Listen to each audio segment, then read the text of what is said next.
Je m'appelle Andoni Echaniz Laguna, je suis professeur de neurologie à l'Université Paris-Saclay et praticien hospitalier au CHU de Bicêtre et je suis le coordonnateur du centre de référence Céramique.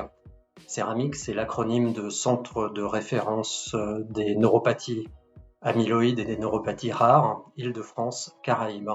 C'est un CRMR qui a un périmètre très particulier puisque nous incluons dans notre CRMR deux centres constitutifs de cardiologie, le centre de Bichat et le centre de Fort-de-France aux Caraïbes. Et nous comprenons aussi dans notre périmètre trois centres de compétences qui sont l'hôpital Rothschild pour la rééducation, qui sont l'hôpital de Lariboisière pour la neurologie et qui sont, pour terminer, l'hôpital Paul Brousse pour les pathologies.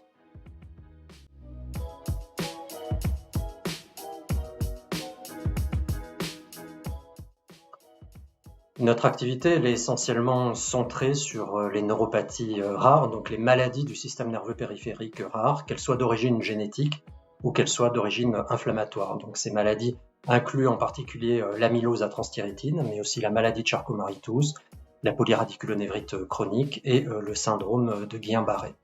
Donc sur le plan clinique, nous avons une importante activité de recours avec une hospitalisation possible de jours, de semaines, une hospitalisation classique également. Sur le plan de l'enseignement, nous avons une activité importante puisque nous gérons dans notre CRMR un DIU, le DIU des neuropathies périphériques, qui rencontre tous les ans un franc succès avec plus d'une quarantaine d'inscrits. Et puis enfin, sur le plan de la recherche, nous sommes particulièrement actifs tant sur le plan de la recherche clinique, puisque nous participons à toute une série de protocoles en collaboration avec les industriels dans le domaine de la neuropathie amyloïde, mais aussi dans le domaine des neuropathies de type Charcot-Marie-Tooth et des neuropathies inflammatoires de Guillain-Barré. Et nous participons aussi à des projets de recherche fondamentale, en particulier sur le développement de traitement de silençage d'ARN dans des modèles de maladies de Charcot-Marie-Tooth.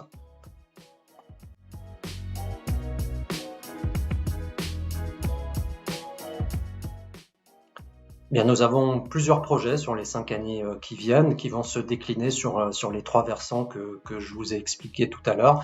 Sur le plan de la clinique, nous allons garder et pérenniser cette activité de recours. Nous allons essayer d'accompagner le virage ambulatoire qui est en train de se réaliser en ce moment, avec des patients qui vont être de plus en plus pris en charge à domicile, en particulier pour des perfusions de médicaments innovants. Nous allons également avoir un gros travail dans les années qui viennent de réactualisation de plusieurs PNDS que nous avons produits ces dernières années. En termes d'enseignement, bien sûr, nous allons pérenniser l'activité du DIU. Nous allons aussi développer l'éducation thérapeutique qui est ciblée sur les patients. Et en termes de recherche, bien sûr, nous allons continuer à participer de manière très rapprochée avec l'industrie sur de nombreux protocoles qui vont concerner les neuropathies inflammatoires, mais aussi les neuropathies héréditaires, en particulier l'amylose, mais nous allons travailler aussi sur le Guillain-Barré, sur la polyradiculonévrite chronique. Et tout ce travail, bien sûr, en particulier pour ce qui est de l'amylose, va se faire en très proche collaboration avec nos collègues cardiologues de Bichat, mais aussi de la Martinique.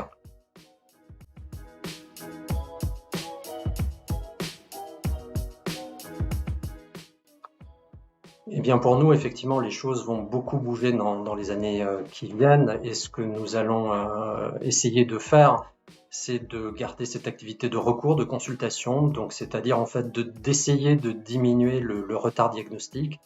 Nous allons essayer aussi de diminuer l'errance diagnostique. Vous savez que les maladies rares sont souvent diagnostiquées très tard. Pour ce qui est de la recherche et de l'enseignement, bien sûr, nous allons continuer à développer ces aspects-là.